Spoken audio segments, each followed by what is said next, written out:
Hello. Hi. This is the Rich Kid Richard. Welcome. I am hosting a live event streaming over all social media platforms. And I do this all the time. So make sure you like and follow. Turn on your notifications. You can ask me any kind of question that you want to. So you can get notifications wherever you are, whatever platform you prefer to use, right? Because I think I'm gonna be streaming on Facebook, YouTube, Twitter, Twitch, which I never get any people there, and Instagram, 2 accounts, Facebook, 2 accounts, and on TikTok. So yeah, um, I do this randomly because it's easier to talk to a whole bunch of people at once instead of going to different social media platforms. So if you follow and subscribe or tune in, I can pretty much answer any question that you have financially. Some areas of expertise that I focus on is business ownership, business acquisitions, credit, building your credit, working on your credit score, working on your credit profile, working on business credit, working on personal credit. Other things I focus on is investing, 401k, TSP, IRAs, ETFs, mutual funds, high yield savings accounts, all that. And then buying cash flow producing assets. We talk about real estate. We talk about storage units. We talk about Airbnb. We talk about ATMs. We talk about uh, shoot, vending machines, and all that kind of stuff, which in theory is the embodiment of the majority of anybody's financial journey. And a lot of times people will ask me, well, what about these particular subjects? What about this? It's not the fact that it do or don't work. I just don't. I'm not a get rich quick type person. I don't gamble, and I'm not out here trying to hustle. Like things like forex, that's literally like gambling to me. Like you put your money into something, make a short, make a call, make a put, and hopefully it increases in value over a short amount of time, and then you pull out. Like that's comically like gambling. And also things like crypto currencies. Like crypto is cool. I think there are some better options in cryptocurrency when you should just put your money into something and just let it ride. Um, the bigger stuff like the Ethereum, the Bitcoin, the Ripple, the XRP. If you want to play around with some stuff, you might get into some Doge or something like that. But some Cardano stuff like that. But for the most part, if it's not one of the big five or big six, I don't want to hear it. And if it's not like a long play, meaning it's not over the next 3 to 5 years, I'm not with it. So just that's the type of areas that I typically try to focus on. And if you want to focus on stuff that's other than that, maybe I'm not your guy, but I am knowledgeable on all things money. So, you never know. Just stay tuned, watch, comment, like, follow, and all the kind of traditional stuff. And, you know, be looking out for me when I'm on those platforms and ask me the questions. So, um, I asked some people to submit some questions to me, and I'll just go ahead and do some rapid fire stuff. Aloha, Steve. What's happening, man? Hey, what? Oh, you're on Facebook. Oh man, I'm new to this, so it tells me where you're from. Yeah, I sent you your link too. I think you messaged me and I didn't get back to you. I don't really check the platform a lot. I'm busier, but I think I reached out to you, and we should set up something soon so we can discuss in detail some things that you want to do to move forward. But I appreciate you being here, man. So, individual said, should I buy a business or should I build one? So I want you to really think about kind of what you're asking in the perspective. And I don't look at stuff like from a personal perspective or a biased perspective. I look at stuff from the perspective of money. I'm not trying to reinvent the wheel, right? Why would I take so here we go. I'll even have both of those subjects in a nutshell, right? You have a business you can buy or acquire, or you can have a business that you start. One pro of starting a business is you can tell people, I built this from the ground up and I've gave my blood, sweat, and tears. I mean, and that's pretty much the only perk of starting something, is to tell people that you started something. You know, say you wanted to start a, I don't know, construction company. I'm just making something off the top of my head. So you got to get licensed. You got to probably buy a truck. You got to go find employees. You got to go do marketing. You got to have suppliers. You got to go do bids on houses. And then you probably got to build that stuff up for months, maybe even years out. And that process is going to take you tens, 50s, 60s, 70s, $100,000 to just to get off the ground before you even made a dime.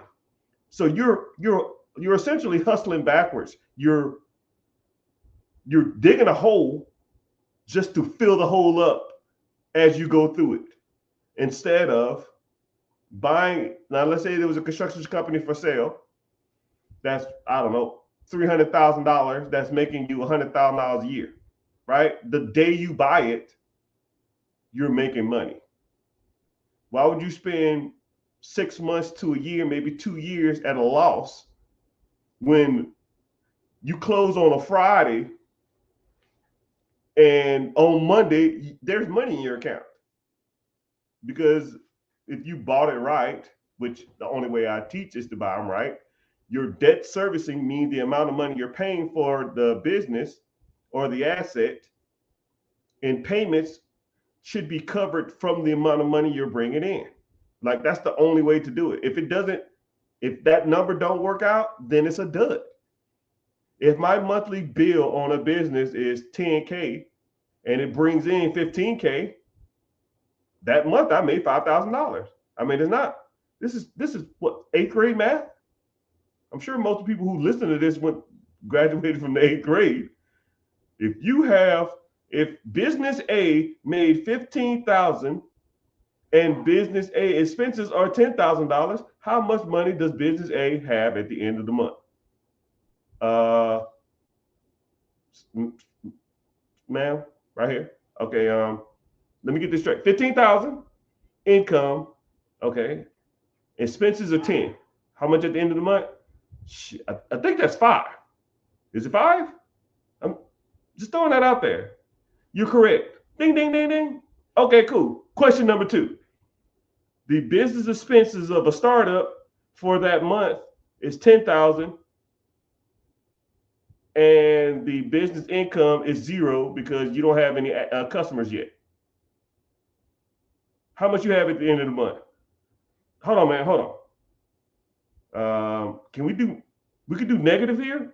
Yeah, of course you could do negative. Okay, cool. I'm just checking, because that number doesn't make sense, because you really can't take something away from nothing, because you ain't bringing no money in, so you can't add to nothing. Okay. So what's the answer, Richard? Negative 10,000? Yeah, negative 10,000. You lost $10,000 that month. Yes. I studied for that test too. Woo! I got 100. Yeah, you got 100%. Congratulations. Right? Why buy a process that's already existing? Only perk to owning something, to starting something, is to tell people that you started it. I built this brick by brick. I built this from the ground up. I've been working like a dog. Shut the fuck up with that shit. I don't care.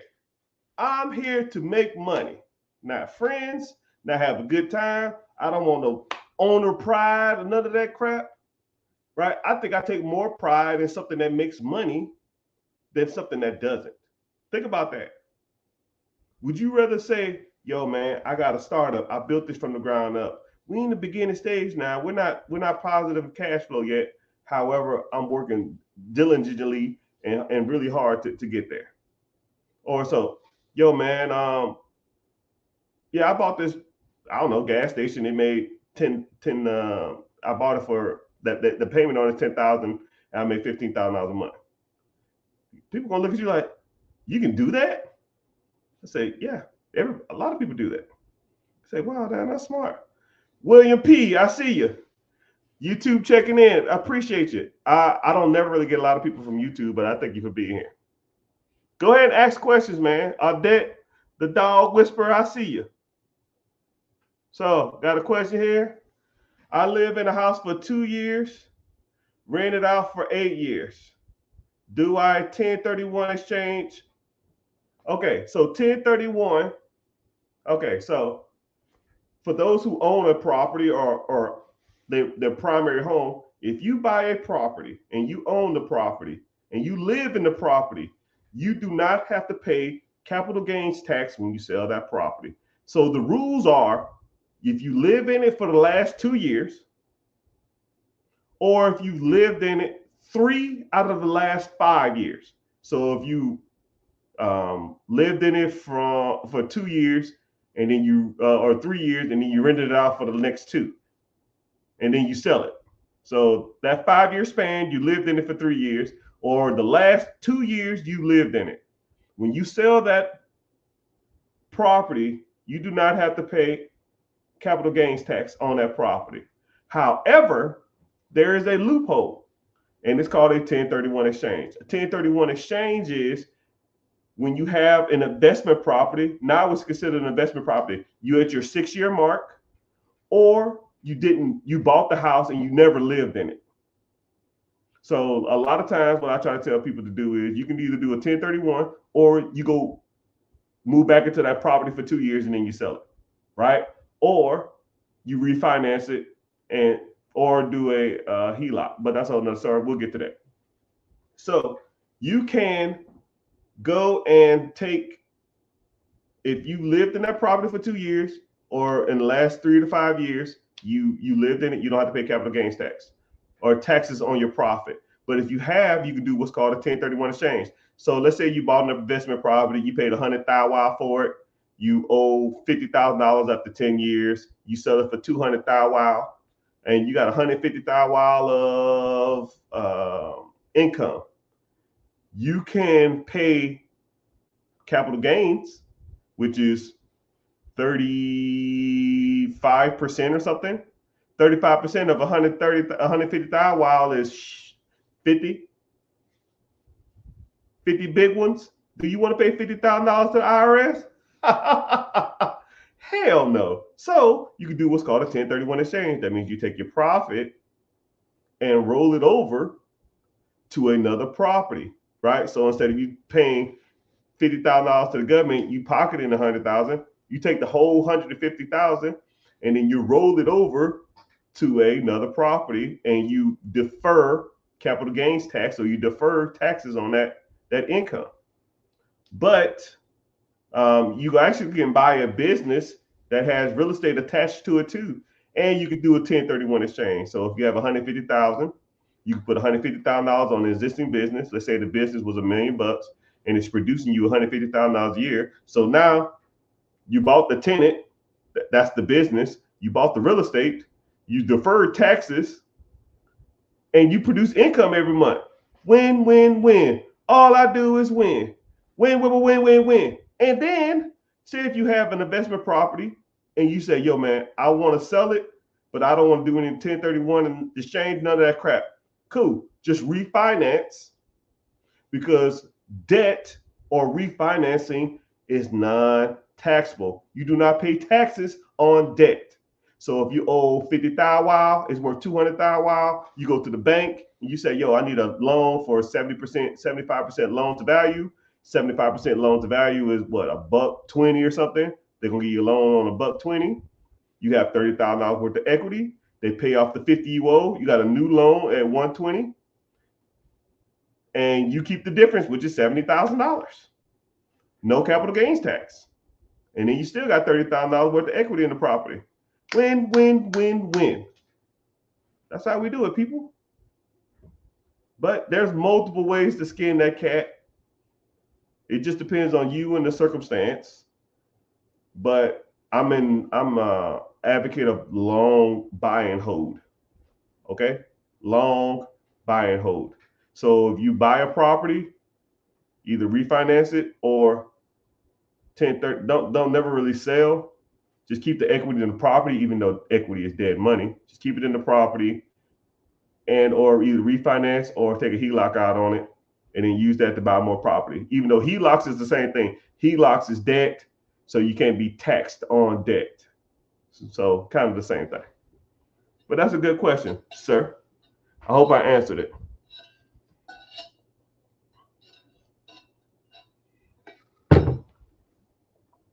But yeah, y'all go ahead, ask whatever questions y'all want. I don't know how social media works. I don't know if you can tap the screen and give it likes.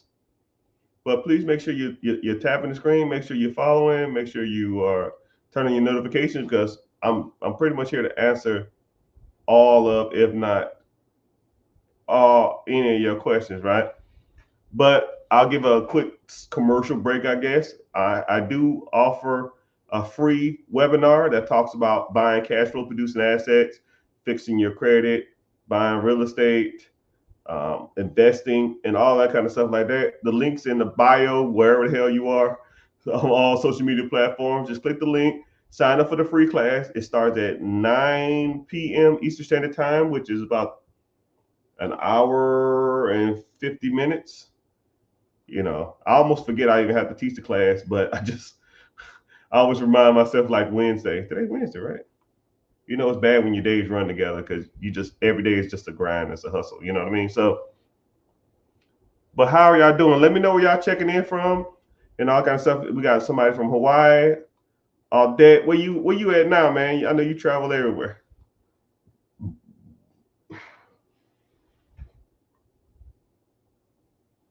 Okay, somebody asked on TikTok about aged corpse.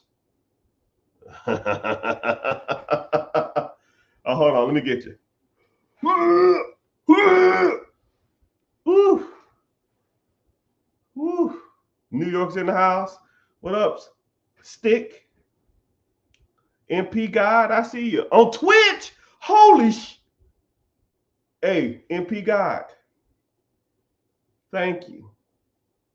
You're my first Twitch person. Hi. Welcome to Money Talk, Instagram, Facebook, Twitter, Instagram, Twitch. We talk about everything cash flow, producing assets. We talk about everything money, investments. Talk about life insurance. We talk about whatever subject you want. I'm here to answer questions. I always try to come on, especially on Wednesdays. I come on Wednesdays because I know I got to teach the class. So I got to get my brain warmed up to like talk to people. So, but thank you, man. I appreciate you being here. You're probably the only person in the room there. I didn't think anybody would watch. But however, sorry. Somebody wanted me to explain the whole Chef Corp thing. You're gonna get me hot and bothered, brother. You're gonna get me hot and bothered. Okay, so let's go back to a far distant land, the land of 2017. Skinny jeans and and 50 cents and Soldier Boy. That's supposed to. But anyways. So back then, the banks stated that, hey, we will give you money contingent upon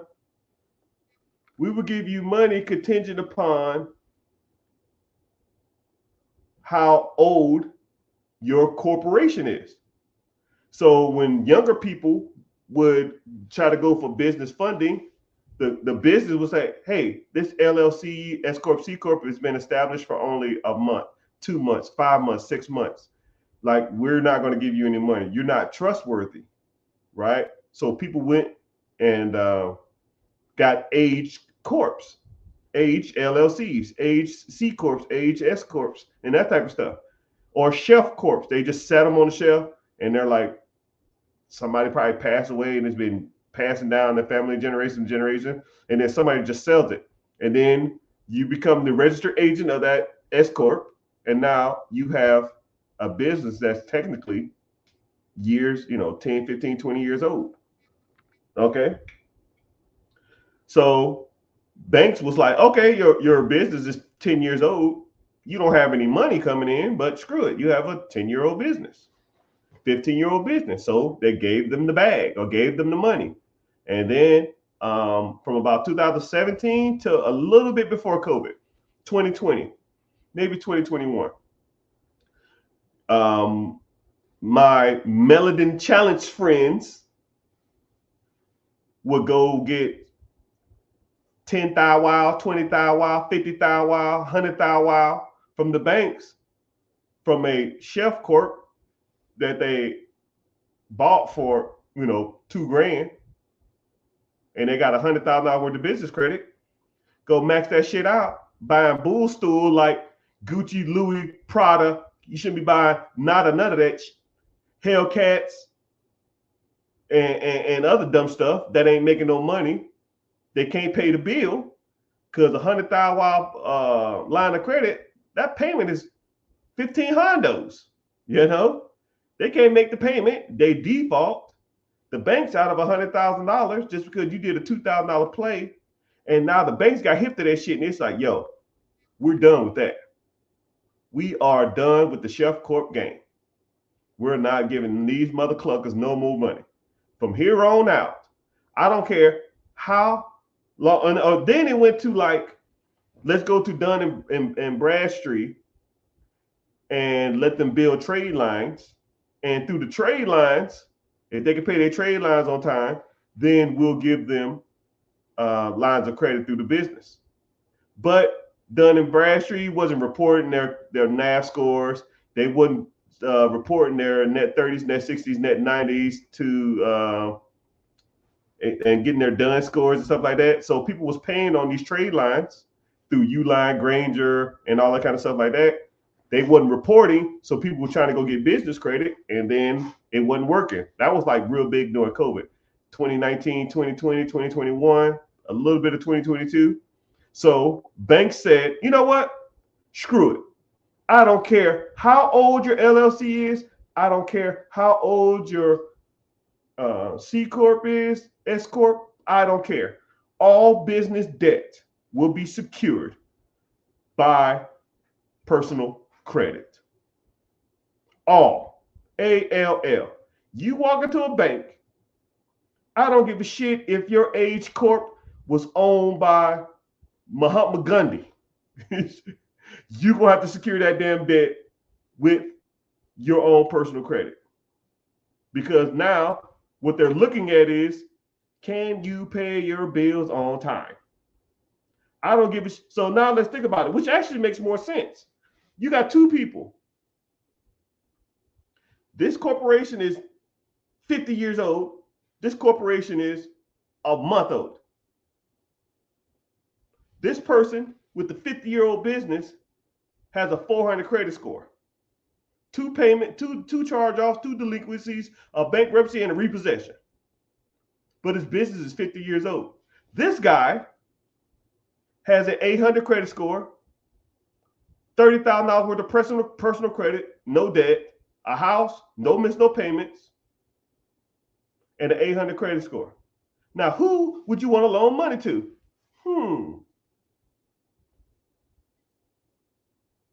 An 800 credit score with a new business, or a 50-year-old business, or somebody who can't pay their fucking bills on time? I'll wait.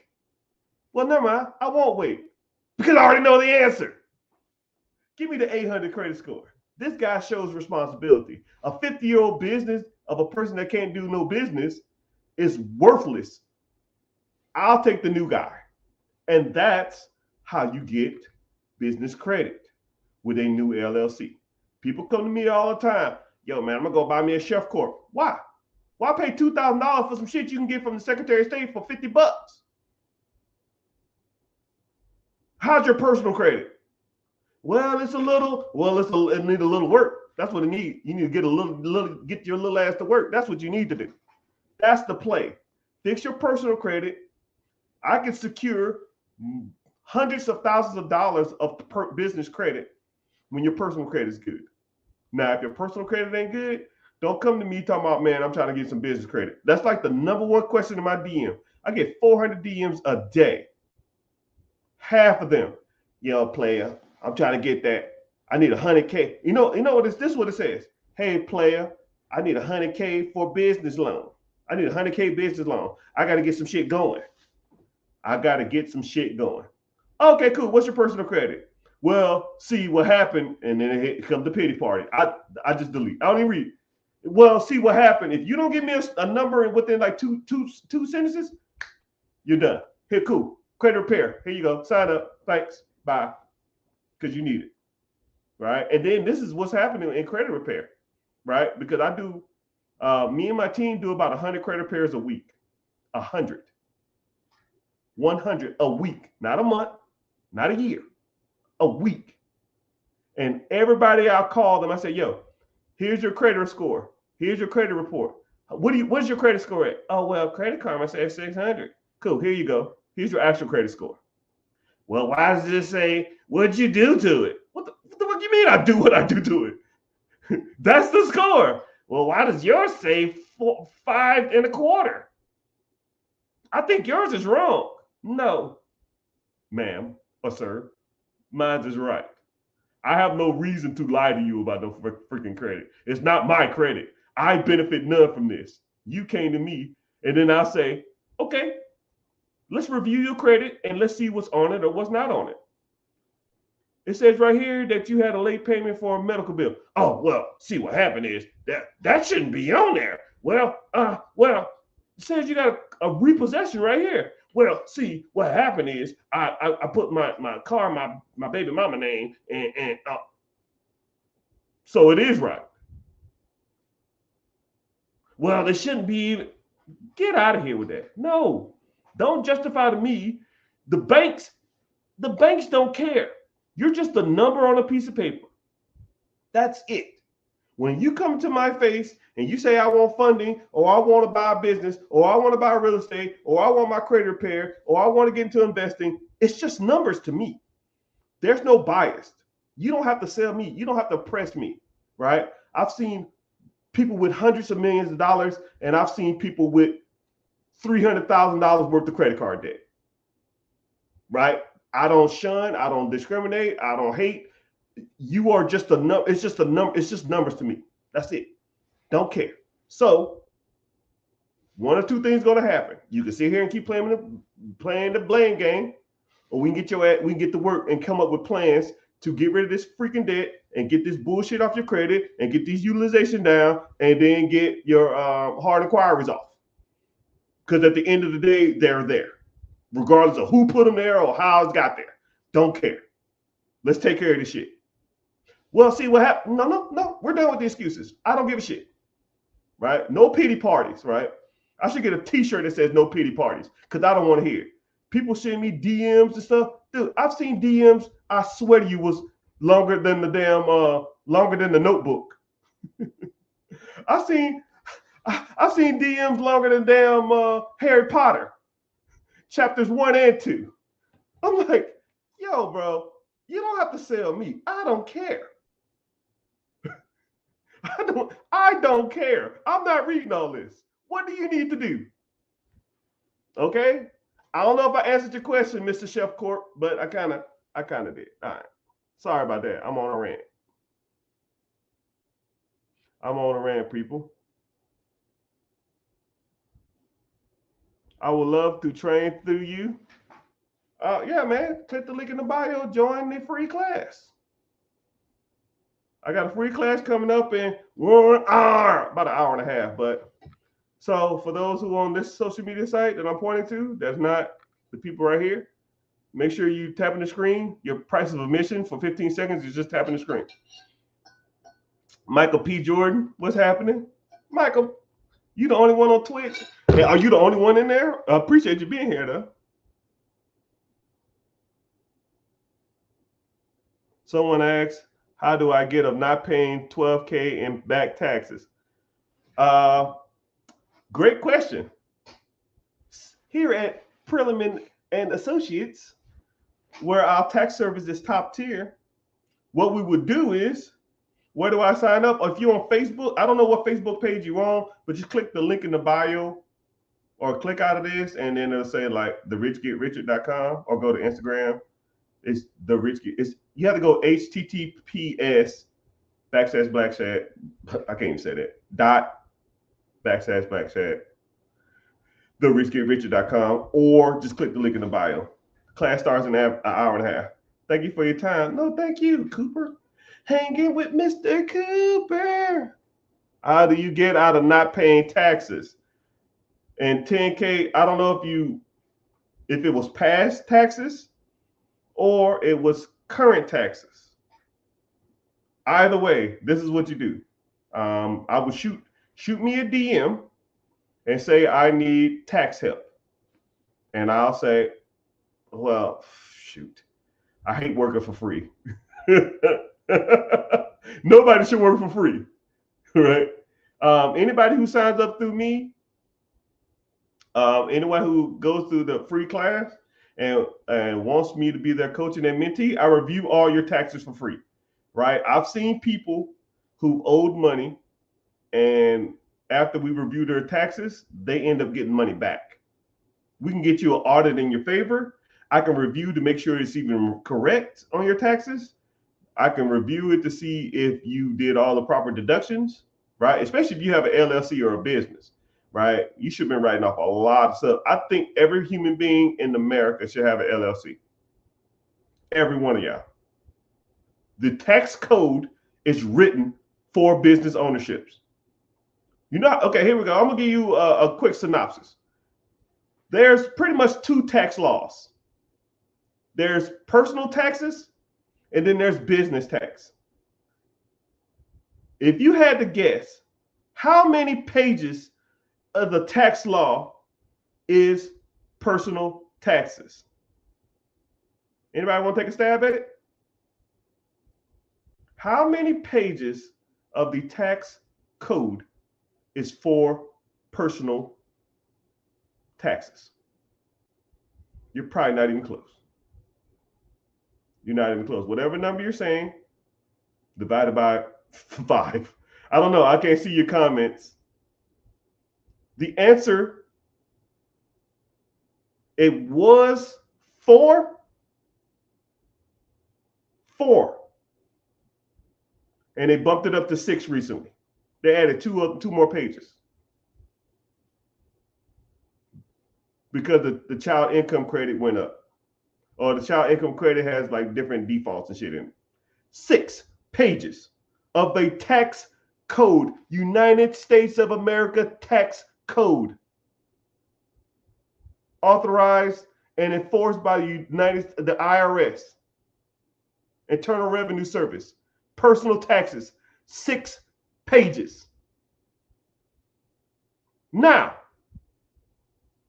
how many pages do you think the tax code is for business owners? Business owners for loopholes, tax write-offs, tax deductions, everything. I'm gonna get caught up on my comments, so I'll see what y'all saying in numbers wise.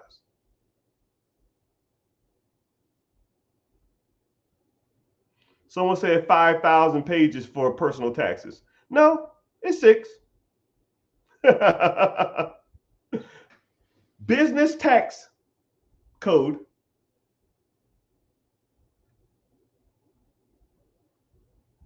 between, depending on which one you get, 1,500 to 1,700 pages of tax write-offs for businesses. So when someone comes to me or comes to the team and they say, yo, man, I'm getting screwed on taxes. Do you have an LLC? Do you have an EIN? Do you have an S Corp? Do you have a C Corp? Do you have a DBA? Because if you do, the tax codes are written for those who have a lot of deductions. Tax codes aren't written for people. Same thing about bankruptcies. Bankruptcies aren't for people. Bankruptcies are for businesses. Do not file for bankruptcy if you're an individual. If you're a business, you've gone through turmoil and there's no other options, so be it. Personal people never, ever, ever, ever, ever should file bankruptcies. People come to me and say, oh, I got a bankruptcy. That shit's like trying to like hit Thanos in the face with when he got all the six Infinity Stones. It ain't happening. He's inevitable. That's just on your credit for 6 years. But if you default on your bills, you have a late payment on your bills, you have a charge off on your bills, you can get that removed off your personal credit. I'm not giving you any personal advice. I'm not telling you what to do. But if a bankruptcy stays on your damn credit, and then if you don't pay your bill, it goes to collections, and then the collection goes to a charge off, and then the charge off gets closed, and you have a whole bunch of late payments. This is the process. You have late payments, then it goes to collections, and then the original creditor charges it off, goes to a creditor. The creditor can't collect the debt. They close the account. So now you got late payments, a collection, and a charge off, which due to the Fair Care Act and the FTC, Federal Trade Commission, denies you accessibility to credit, which is a federal offense. You can remove that in 2 months. But that repossession of that bankruptcy, you can't get off your credit. It still stays on there. So which one would you rather do? Now, I'm not giving you advice. I'm just saying which one makes more sense. Say word. Word. All right. I hope I answered your question, Mr. Tax Guy. Yeah, you need to I hate working for free, but I'm being generous. Shoot me a DM and say I need tax help. Shoot me your email. I'm feeling generous today. I'm in a good mood. That only goes to him too. Anybody else I'm gonna block you. But thank y'all for being here, Mr. Stick, Haitian. What's happening? MP God. Summer seasons. La la la la la la la la la la la. Summer seasons. Ah. Thank you for your time. No, thank you. I have 250,000. Wow. Brother, you rich and don't even know it. 250,000. Oh my goodness, man. Why y'all be sitting on so much money like that? I get more than like 5K in my account, and I put it to work. I'm just like, yo, this it's dead money. For those who, okay, here we go, y'all. I'm gonna put y'all on some real game, man. Right? There's terminology amongst me, right? I don't know what other people call it. I'll give you my philosophy on it. I call it dead money. Okay? Dead money is money that doesn't do anything but sit.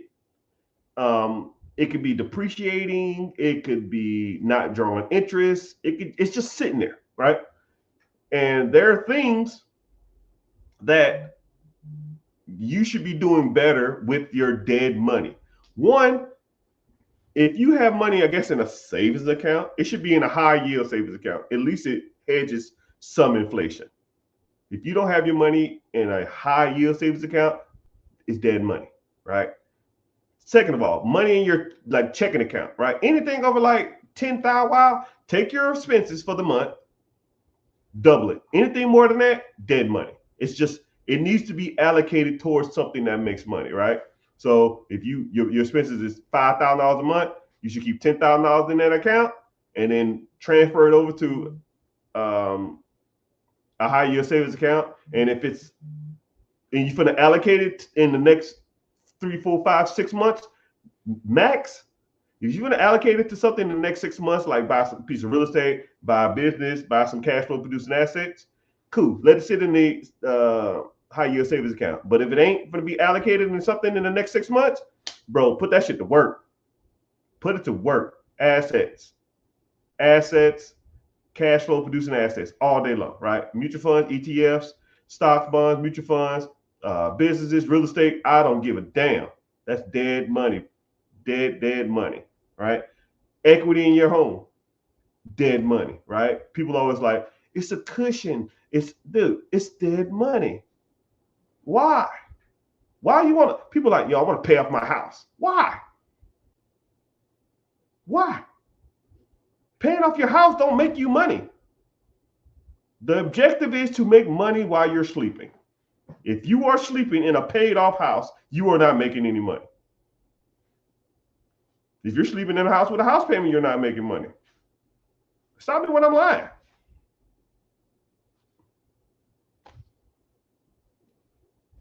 Right?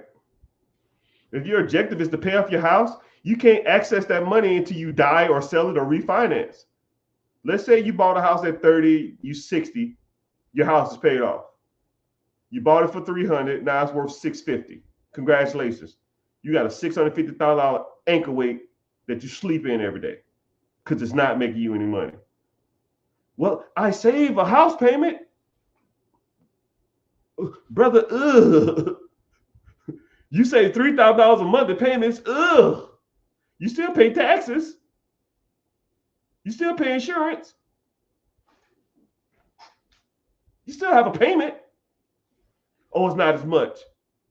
Let's say if you put that equity of that $600,000 into the stock market, and it's drawing you on average 10.1% over the next year.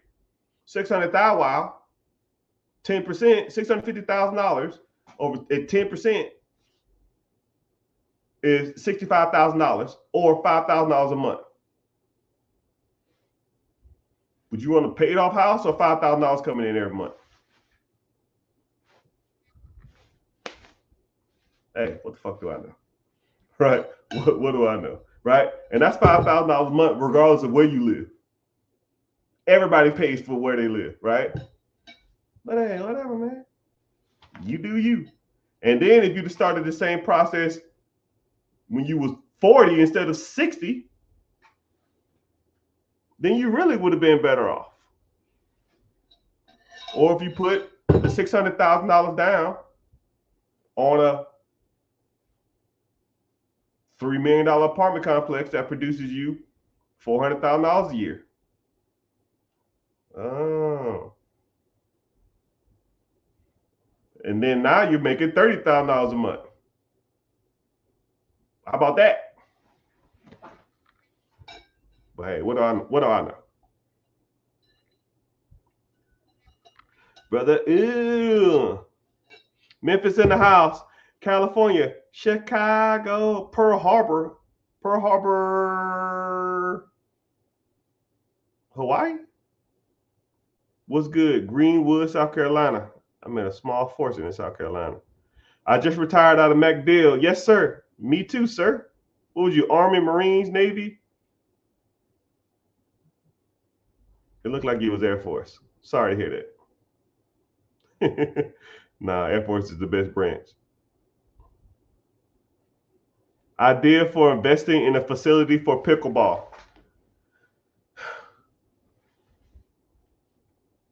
My personal opinion, I don't like starting anything. To me, I kind of think pickleball is kind of, I ain't gonna say it's faddish. I called pickleball 3 years ago.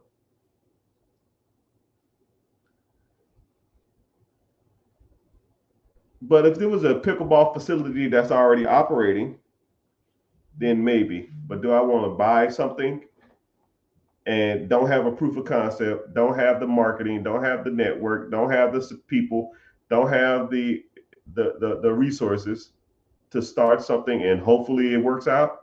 That ain't my stick, man. That ain't it. To me, it financially doesn't make sense to buy a facility. This ain't the field of dreams. I don't build anything and hope people come, right? People should already be there spending their money. Damn, that was a good analogy. Somebody should have been recording that one. You can have that one. What is the minimal credit profile score when seeking business funding? Great question, my brother. Sorry to bother you. Nah, you good, man.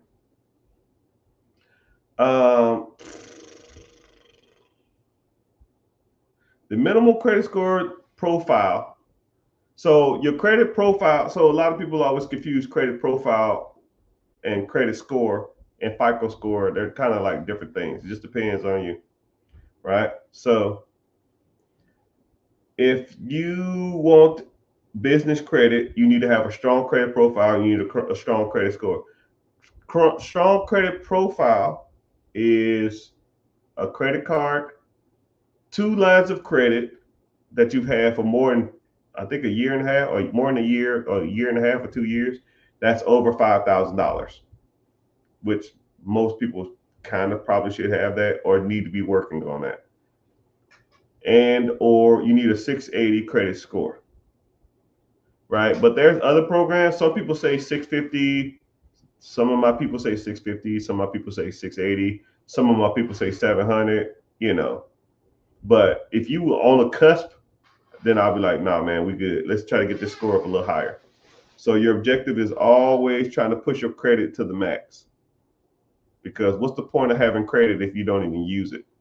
Like I was explaining that to somebody the other day, and a lot of people look at their credit like a vanity metric or something. I have an 820 credit score. So what's the point?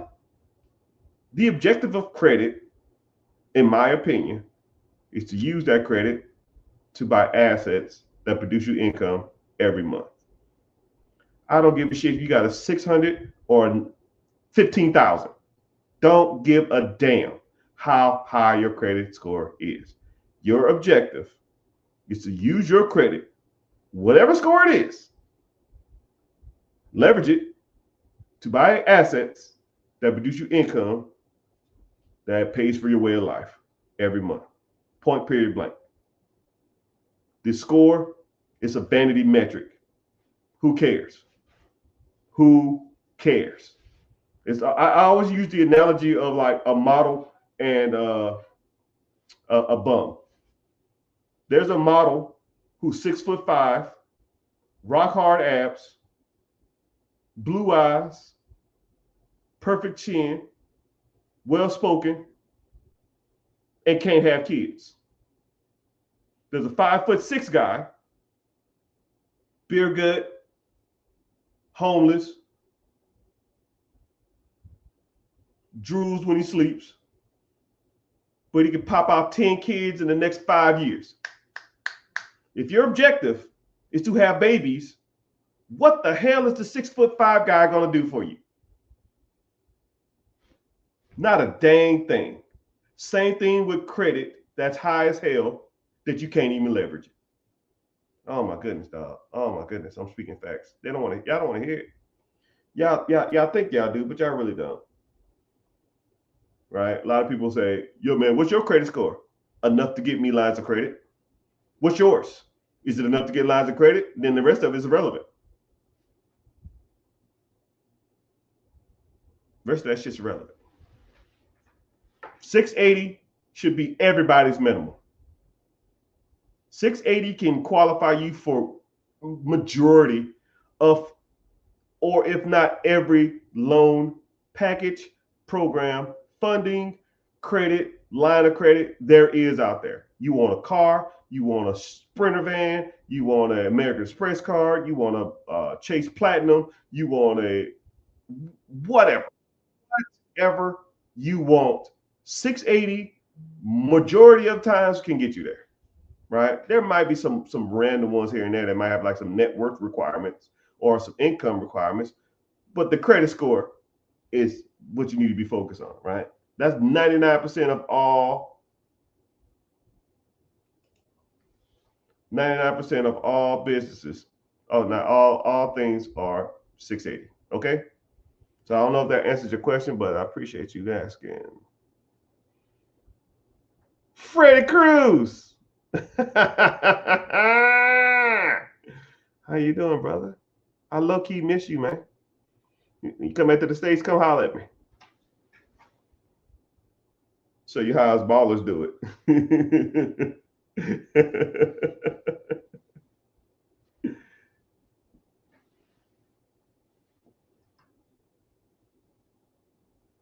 If I had $250,000, if I had $250,000, I would be looking at a 10% down on an existing business. You're gonna be looking in the $1.5 to $2.5 million. Your margins are gonna be a little shittier because the amount of money you're borrowing. you probably can get something in the 25 to 28 to 30% margins. I'll round down. You bought something at 2 million, you probably be making about $500,000 after debt servicing, which is 180 minus 500 minus 180 minus your $200,000 back. Year one, you should be making about 150. Year two, you should be making about 3.25 ish. You should be making about $300,000 a year after the first 18 months. But hey, what the hell do I know? If your credit's nice, but if you got $200,000 worth of liquid assets and you got shitty credit, you got bigger issues, my brother.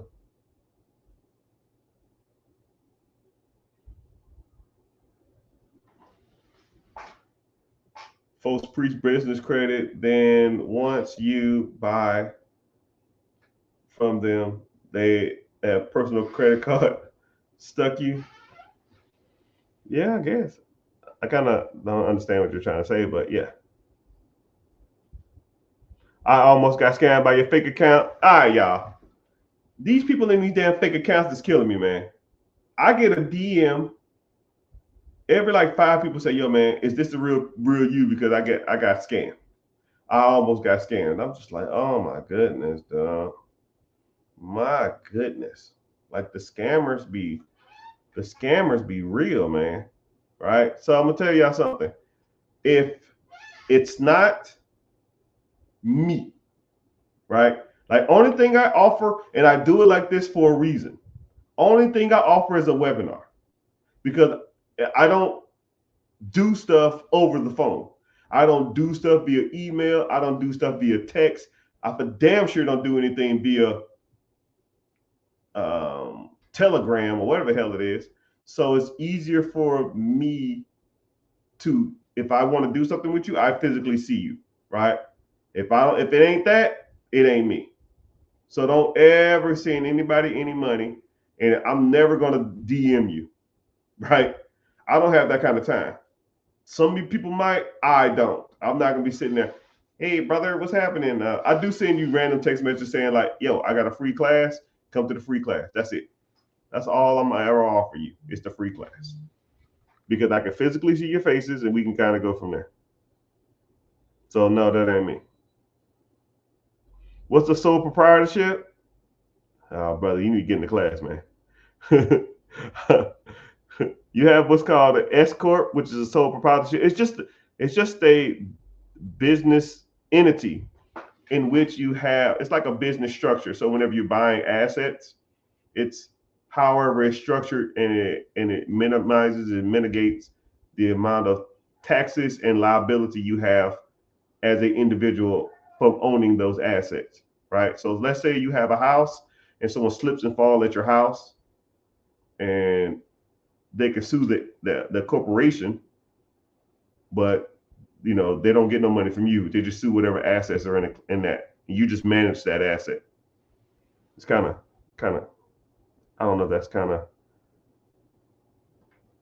of explaining, or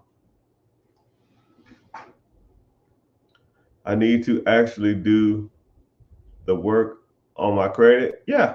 Or you can have somebody do it for you. So I do offer, I wouldn't be doing myself a disservice, even though credit repairs are extremely time consuming. But if you wanted to, there's 2 types of credit service that people offer, right? There's a do-it-yourself. Actually 3. You can do it yourself, right? Go to YouTube, go to TikTok, go to social media and just learn how to do it, or go to Google, learn how to do it, download the letters, download what you're supposed to say, and then send them off to the bureaus and hope it works, right? Then you have what's called a someone guiding you, right? So you pay them a fee, $100, $200, $50, whatever the hell they charge, $500 flat or whatever, and then they give you the letters to find, like the letters you're supposed to go find. You fill out the letters, and then they tell you where to send them, and then you fill them out, then you send them off, and then you check the credit, and hopefully the stuff falls off, and whatever don't fall off, then you go back and you re-edit the stuff, and then you send it off again, right? But a lot of times, whenever you do that, I mean, you have to spend pretty much a couple hours going through your credit and finding what's wrong and what's right. A lot of people don't even know what they're looking for, and then every time you want that person to do it, they're gonna charge you a fee every time they do it, which is kind of annoying. But with my credit service, you sign up and you send us the information we need, and we're done. Right? We go for multiple rounds, and it's like taking a sledgehammer to an ant. Right? Everything that's negative or bad or derogatory in your credit, we're gonna affect. We're gonna try to go for it. That's the goal. Go for the crappy crap on your credit. Right? Late payments, derogatory charge-offs, late payments, repos, baby mama payments. We do it all, right? And then the bad part about it is there's stuff that you didn't even know you was looking for in your credit that my team looks for. For example, I had a guy who had misspellings of his name 21 times on his credit. We saw that his name was misspelled on his credit 21 times. We said, no, this is the proper way to spell his name, and all the rest of these are wrong. Shot up his score, 78 points. Had another client who's lived in 8 different places in the last 7 years. Your address is staying in your credit for like 8 years, 7 to 8 years. So you get rid of all those old addresses that are irrelevant. Now you're showing more stable. So now his credit went up 23 points just from having random ass addresses that he kind of lived at or was associated with. Who knows? I don't care. Right? So, hey,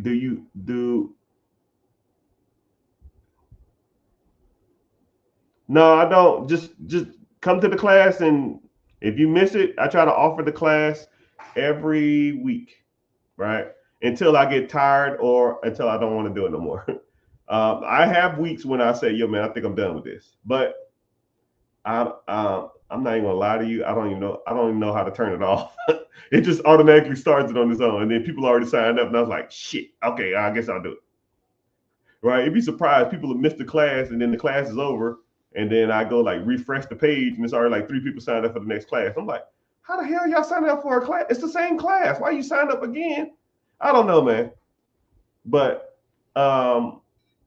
it can be frustrating dealing with so many people and so many personalities.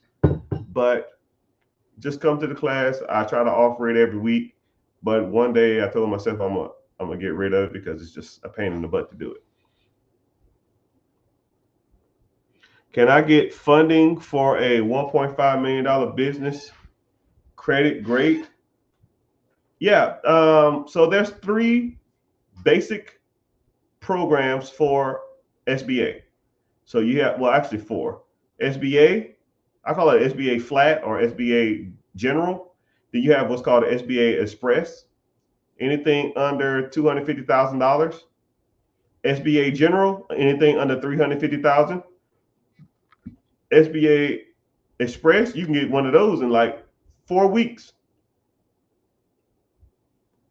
Then you have an SBA 7A, $350,000 to $5 million.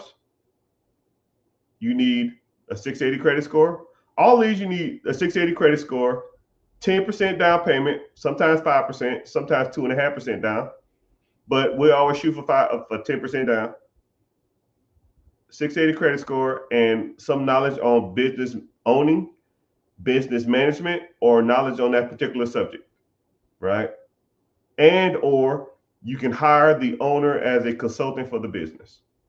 So if you want to buy a business and you don't know how to run, let's say it's a taco stand. I don't fucking know. Let's say it's a taco stand. You don't know nothing about tacos, right? You can hire the previous owner as a consultant for the business. He works there. He works for you. You pay him $1,000 a month. Your income goes from like what, 150 to like whatever $12,000 less is, 138. You have a consultant that you can call on and help, he or she can help you manage the business, right? And they can walk you through any problem you need or have. But once somebody kind of trains you on something, but this is what I like to, the analogy I like to use. right? Somebody trained you to do your job.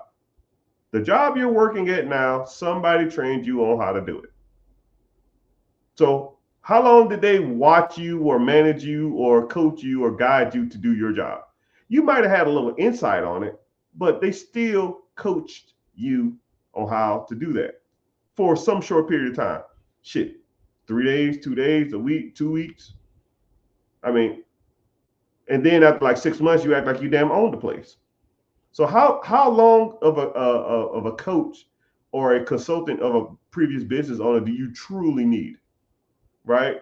Everybody's business in here, everybody's job right now who's in here, more likely they can run that damn place by themselves. They probably feel like they're the best employee there. They almost feel like they can operate this better than anybody else. What's the difference between that and owning your own business? Only difference is you make sugar and the owner makes the owner makes the sugar and you make the shit. That's the only difference.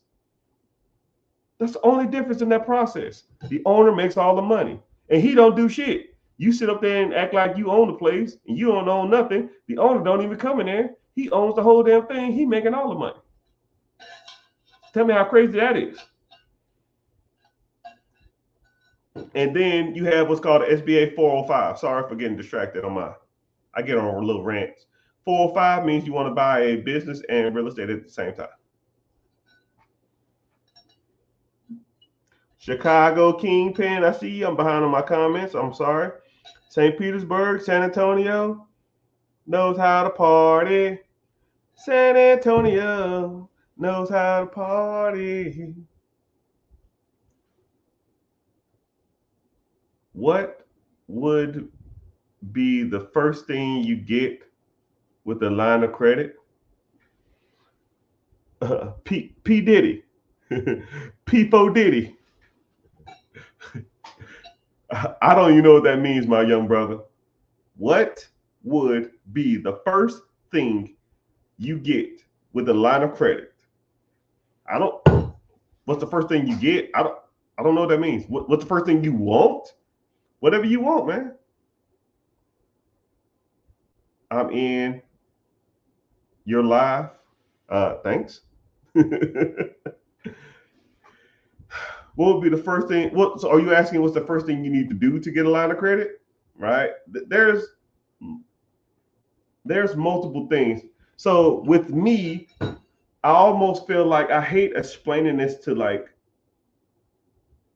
just sitting here explaining it to people, right? That's why I have coaching programs. That's why I have mentees, because I can sit there and I can pre-record a video and I can say, yo, watch this video. This is what my team looks for, right? Because once people sign up for a mentorship or want me to be their coach or want people to guide them and stuff like that,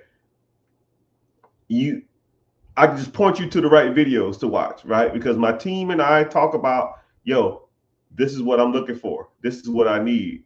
This is, if their credit is good, go here. If their credit is not good, do this. If they don't have a business, do this. And it's just, I don't know your situation, so it's kind of hard for me to tell you what you need and what you don't need to be doing. So it just depends on you, young brother. So I'm in the live. Thanks, man. Key. You coming to the class tonight? Miss Chicago? Can I qualify for business credit just for having an LLC? You need everything attached to the LLC. You need to be showing that you're a true business. And then you need good credit too. 680 is the minimum. If you don't have 680, then we need to work on it.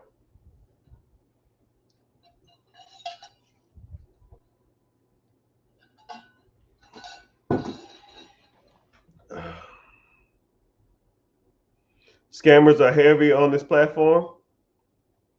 Yeah, I know, man. I get a scam that like, it's like, I counted like 200 scam pages.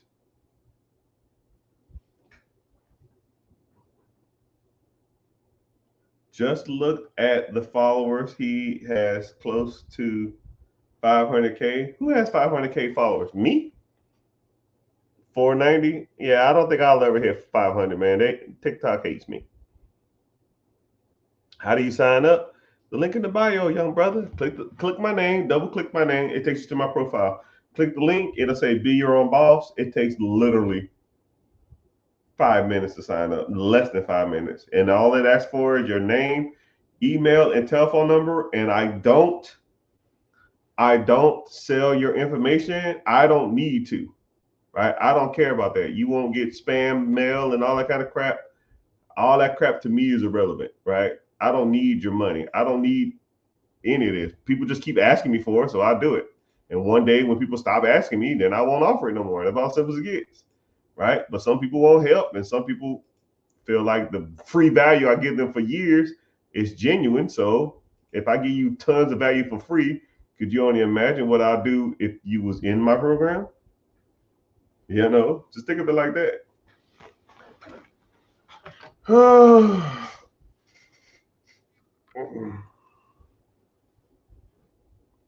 I'm gonna get off at 8 o'clock on TikTok, Twitter, all that kind of stuff. It ain't that many people in here anyways. I'm glad that y'all watching from YouTube. Oh man, more people keep popping in from YouTube. Hey YouTube guys, if you want to comment down below where you from, even in TikTok land, comment where you from. And I really need to get my rep up on YouTube, right? YouTube, they keep sending me naughty letters saying to engage more. So I'm just like, oh my goodness, or naughty emails. You thought I was teaching a different thing every day? I don't know what that means. So ambiguous, which I don't really consider the term biggest fan, but if I had like 5 people that was like the guys or girls, I think ambiguous would be comically in the top 5, right? Ambiguous was always on here. He's always engaging. He's always talkative. He's always supportive.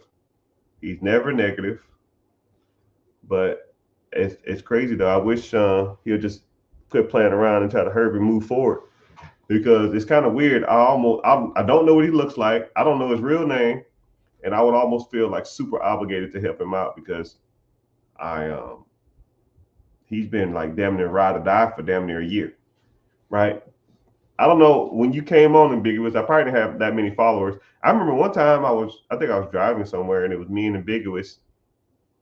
It was me, him, and like one other person, the last 2 people. I was driving like 45 minutes. I was just talking to him the whole time.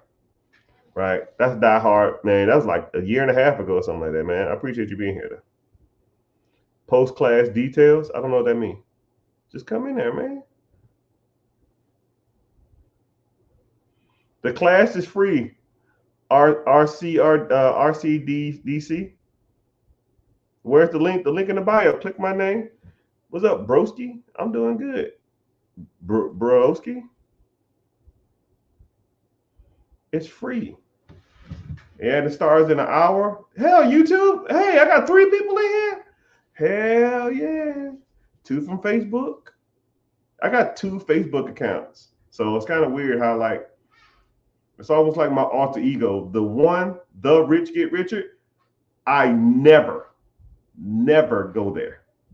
I never use that account. It like got set up as like a default when I had like 5,000 followers, and I never use it. So if you're here from there, hey, but I don't ever use it. It's just like an account. I got one person on Twitch, which I set up a Twitch account 5 months ago. About a year ago. I never go on it. I've never posted a day in my life, but I have the account. So you hear from Twitch? Hey. YouTube, appreciate y'all. Twitter, not so much. But yeah, hold on, I'll do a refresh. But yeah, make sure, I'm glad y'all here. Ask the questions. I'm about to get off here because I always gotta like stretch and reset my brain to get on the live. You know, it's kind of crazy. This is kind of like exposing my weaknesses, even though I try not to. You shouldn't do it.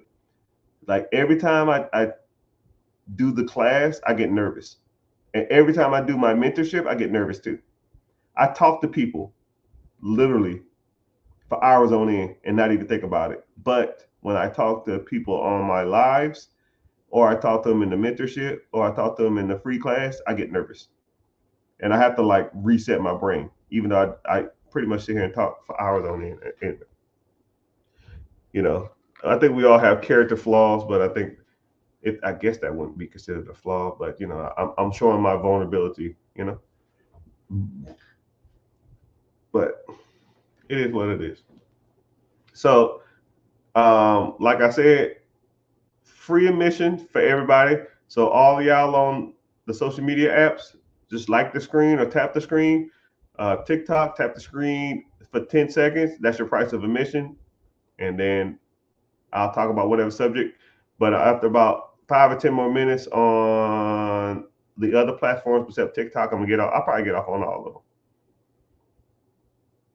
because I gotta like reset my brain.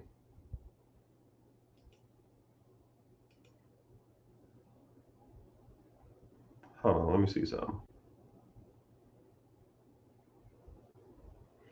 Okay, what's happening?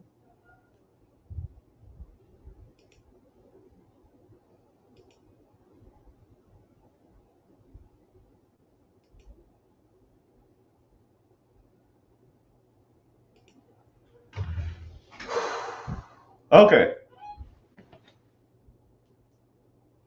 Oh, you see it? I guess no one's talking, so I guess I'll just talk about something random. Y'all don't have any? Nobody has any? Nobody. Okay, let's talk about something random. Okay, let's talk about. You want to talk about investing? Okay, let's talk about basic investing. Okay, everybody needs some investing. All right, Rich get Richard. Hey man, I don't know who posing down there with me, but hey, that's one of the accounts, man. You better get out of here. They're gonna get you, bro.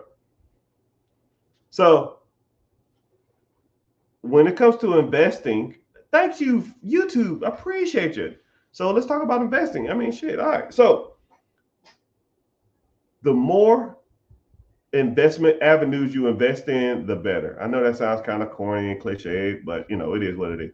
So you need to be putting your money to work on all avenues, not just business acquisition, not just buying real estate.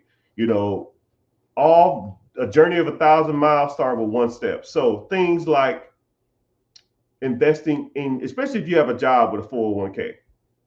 And no, I'll meet people that say, well, I don't want to invest in my 401k. I want to buy a business. And I say, well, how long you been there? Well, I've been there 7 years. You know, the 7 years you was working there, if you'd put $300-400 into an account, $400 over a year, and if they match, you put $400 in this account and they match that account. 400 plus 400 is $800. 800 over a year is 90, you know, $9,000. Over the last 7 years, that's $5,600. I mean, you know, $56,000. No, am I right? I'm off. Yeah, $56,000. I mean, and then you could take a SBA loan out and use your 401k as collateral for your down payment. So you're trying to like save up nickels and dimes, but not contributing to your 401k. But that's your down payment for the business right there. A lot of people come to me and they'll say, yo, man, I want to buy a business, but I ain't got no money. Okay, you have a 401k? Yeah, I got about 150,000 in there. Okay, cool. If you put that up as collateral, they'll put that as your down payment. Just don't default because you owe that money, which they understand. I mean, you're an adult. Sometimes you got to take risks, but that's an option, right? My thing is I'm the king of options, right? I give you multiple options, and whatever you like the best, we'll roll with that one. All right. So something else. ETFs and mutual funds. You should be contributing $50, $100, $150, $200 a month to ETFs. I don't care. My go-to is VOO, Vanguard ETF, Electric Transferable Fund, S&P 500. You track the top 500 performing stocks in America. So it's almost like fail-proof. And then high yield savings accounts, the money that's just sitting around, not doing anything. You need to be putting it in that. So you need to have, yeah, crypto-like options. And the more assets and the more options you have, the better a bank or the SBA or the government will look at you as more of a asset instead of a liability. Because you're showing diversity, you're showing management of multiple funds, and you look like somebody who people want to do business with. You know, you got $50,000 in one account, 401k. You got $20,000 into in stocks. You got $15,000 in a high yield savings account. Those are the type of shit that people want to see. Not, hey man, I'm like, I don't know, man. I don't get it. I don't know what people think or expect. But have more than one option and have your money circulating in multiple different things. Because if one thing don't work out, the other thing more likely is. You know what I mean? So, yeah.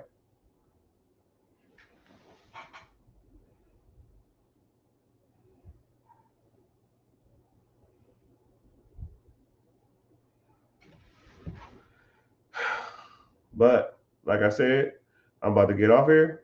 But I'm gonna hop back on TikTok here in about 20 minutes. About 9:39. I mean 8:30, 8:40.